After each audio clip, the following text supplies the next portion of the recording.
river I've been running ever since. It's been a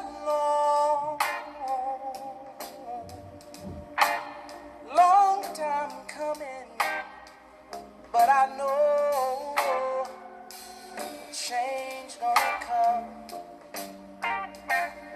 Oh, yes, it will.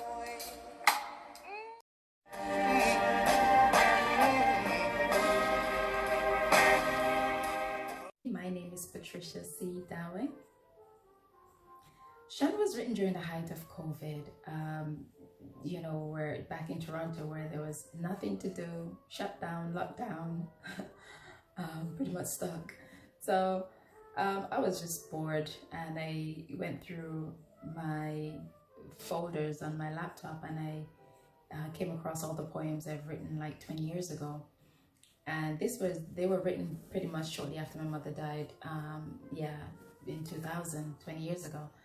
And it was a way of me dealing with some of the things I was going through at the time. And it was just easier for me to put pen to paper to express what I was feeling and to basically gain clarity on, all those aspects of whatever it was I was feeling and going through.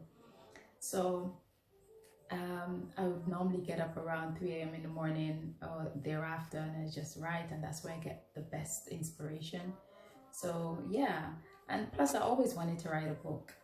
I didn't know it would have been in this form of poetry because I never really thought of sharing my poems with anyone because they are pretty much about my life, some of my experiences. However, while I flipped through them, I recognized, I could identify with the fact that I've gone through a lot of these things. So I was like, I could actually share this with the world. So since I've moved to Montserrat, I left and went back to England last year, 2019. And during the time I was there, I was doing some courses and stuff, in regards to the spa. And during that time, I was like, I came across this seminar for, anyone who wanted to write a book. And I went to the seminar in Wembley, and there I knew I was ready. I felt I was ready. I started while I was in England, but nothing was coming, thoroughly, at the time. So when I moved to Canada now, when was it, February this year, 2020, I basically thought, there was nothing to do, and I was like, okay, during the height of COVID, it was around March, April, I figured why not, and that's how it all came about. And so what I did, I got in touch with Debbie Austin of Melange magazine to get some insight from her, guidance as for direction and publishing, because I actually met with her,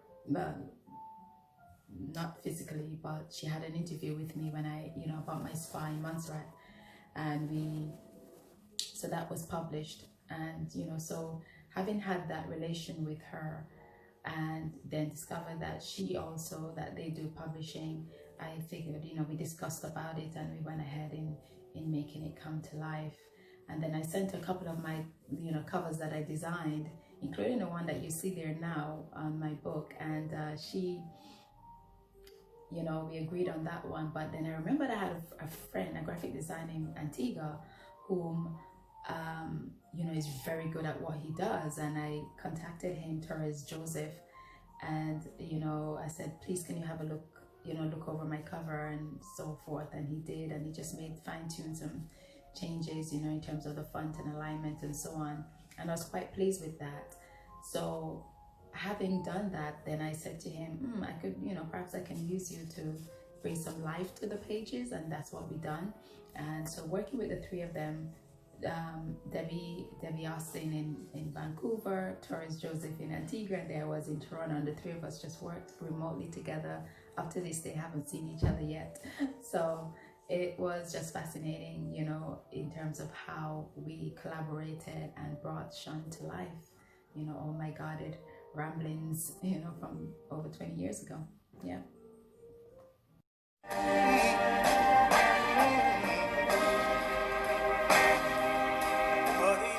first official poem was written when I was around 14 or 15. I was in fourth form then. My literature teacher was Yvonne Weeks, and there was a national competition, poetry competition that was taking place then, and I came in with a composition, maybe of three or four pages. I can't even remember, but I got carried away with my writing. Anyway, Yvonne helped me, bless her soul, to concise it into a one-page, of course, a one-page poem. And you know, it was just fascinating though, because you know, it was, you know, because she's very good at what she does. She loves her work, and you know, it was just, the end result was really good, really rewarding, because I actually came third. And then I was just, you know, really chuffed, you know, like, wow, you know, like, oh my gosh, you know. And yeah, and I won a consolation prize, so that was very nice, you know. It was very, very nice. And the poem was titled Growing Up, you know, and it pertained to what I was going through, you know. I wish I could get my hands on that poem, you know. It was very dear to me, and I thought I have a copy of it, but I think it might be in storage somewhere in England, so I have no idea how to, you know, where it is right now. But yeah, I'd love to get my hands on a copy. But then later on, when around 16, when I was about 16 years old, I got a journal, and you know, so the writings of my ramblings, you know, my thoughts began from there. But those were never saved. Well, they're still in that journal. I think I have the journal as well, somewhere in storage as well. But I haven't revisited that in a long time. But it was what I used to deal with whatever it was I was going through at the time. It was a valid outlet for me, that I would perceive to be my valid outlet, you know. I didn't really have anyone to talk to like that, and I was very quiet, you know, especially about things I was going through. I was like, I guarded things so much close to my heart, and so then it was just my safe haven, my outlet, my valid outlet was pen and paper. It was also another way for me to talk to God, you know, bring it before God, and I would just, you know, express everything. And you know, it brought clarity, you know, just a way, means of bringing clarity to whatever it is I wrote. And for me, I find I express myself a lot better through writing. Yeah, it's my medium.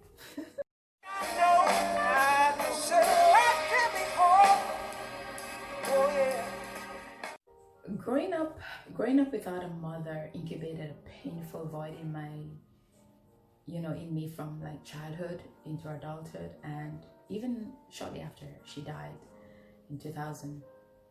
And then 6 years later, 2006, when my grandmother died, it just turned my world upside down.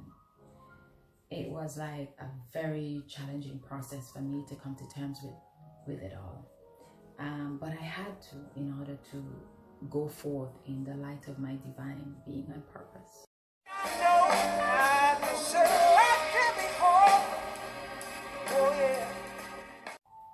Not having a mother-daughter relationship, or that bond from inception, can only be understood by those who actually experience it in its entirety.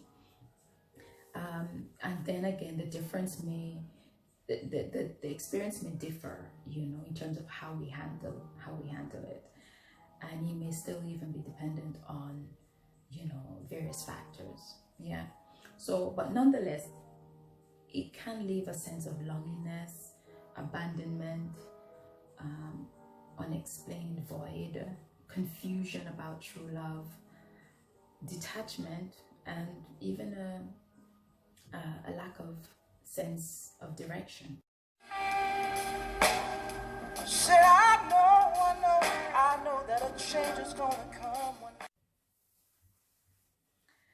I've always had a relationship with God. I like the idea of having quiet moments to talk to the Almighty. After my mother died, I had to come to terms with understanding her own plight and as well as why we didn't have that mother-daughter relationship. She had her own situation. She's been through a lot herself, and I had to understand that. Some may say it's not an excuse, but as for me, as I was, when I was younger, of course it wasn't, but as I got older, I understood, and having that understanding made it so much easier for me to forgive from within and just let it go. And however, I was always grateful and for the reassurance of my grandmother's love, which was, for me, I knew to be pure and transparent. So that was very reassuring for me. However, when she departed from my life unexpectedly, it turned my world upside down.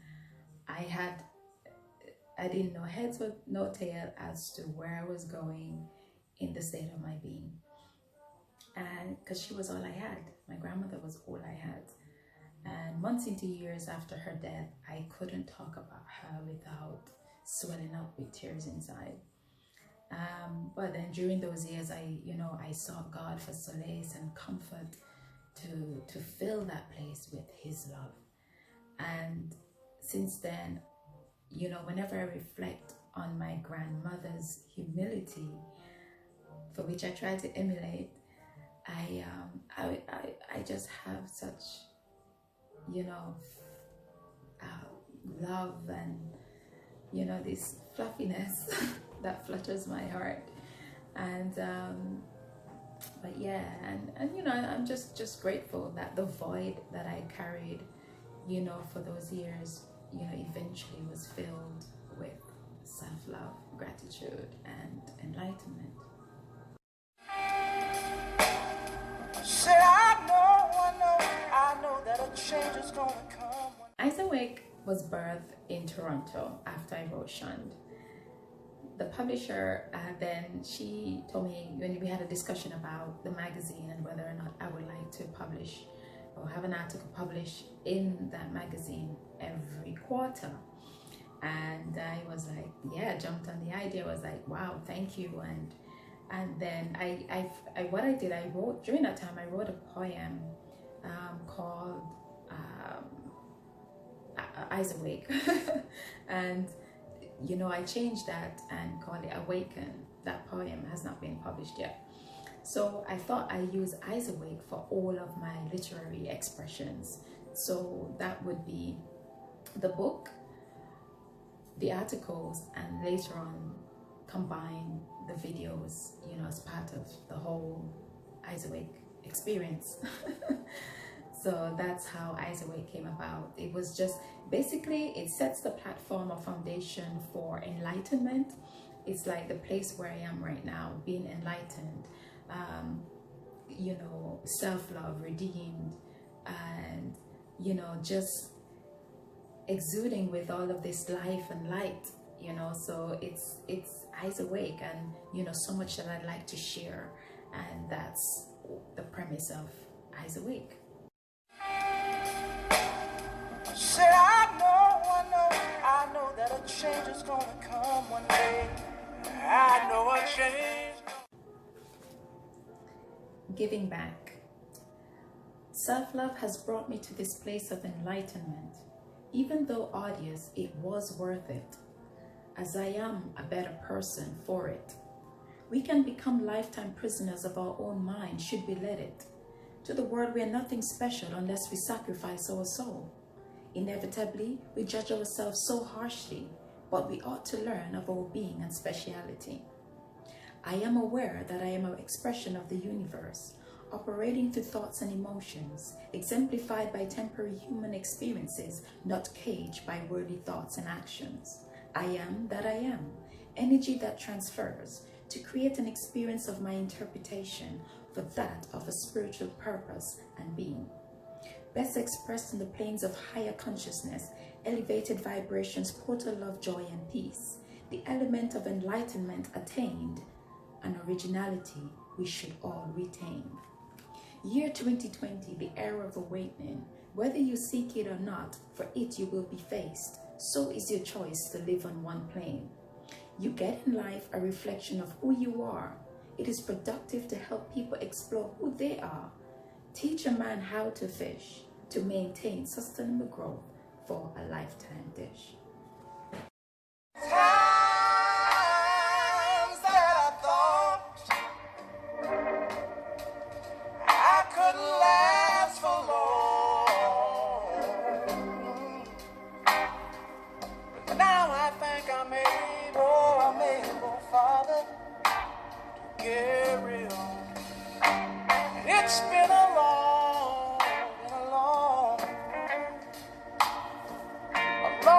time coming, but I know change gonna come. Oh, yes it is, yes it is, yes it is. Said I know that a change is gonna come one day. I know a change gonna come.